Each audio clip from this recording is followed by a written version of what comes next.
We're at a critical junction in our understanding of how human activities can affect both our environment and our health. As we learn more, for example, about climate change, we learn about surprising and often unexpected impacts of what human activities and our industrial activities can do to the environment and ultimately our health. As I often say, when you mess around with Mother Nature, she's going to come and mess around with you. So for example, if you're warming the climate, we can experience more severe storms, warmer temperatures, stronger pest infestations, problems with agriculture. So a whole series, and increasing asthma, for example, from invasive weeds and types of allergens that might accumulate in the environment. So we are learning more and more about the effects of, for example, industrial activities, chemicals in everyday products, and how they might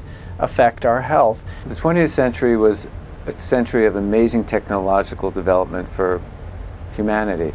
And we moved from relying on muscle power, from a biological and physical mode of technologies to a chemical set of technologies, a new set of chemical technologies. And that allowed us to be able to do lots of different things that advanced us in transportation, communication, in weaponry, in being able to make plastics and all kinds of materials that we'd never been able to make before. The downside of that is we introduced chemicals into our environment that we never had before, that no living organisms has ever evolved with. And so we didn't have the capacity to just metabolize our exposures to those substances and pass them out. And so they've started to create lots of different chronic illnesses. And they've also, the production systems that we developed used fuels and used chemicals that then there was waste from, and then we had to get rid of that waste. And we didn't understand how that waste was going to affect the environment, the ecosystems, and public health. And we created a lot of destruction. We destroyed ecosystems. We put a lot of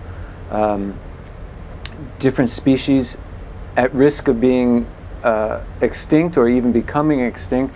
And we also added to the burden of exposure to toxins of humans. At the same time, we're learning more about the solutions. We're learning about areas like green chemistry, where the design of chemicals that are inherently safer. So while there are lots of problems, while we know certain diseases with environmental links are on the rise, cancer, asthma, certain neurological and behavioral disabilities are on the rise, and we think that they have an environmental cause because genes alone can't explain them.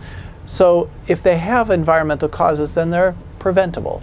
And that's where we come in. We want to train a new generation of leading students to be able to understand the complex causes of environmentally related diseases, but also to prevent them in the first place.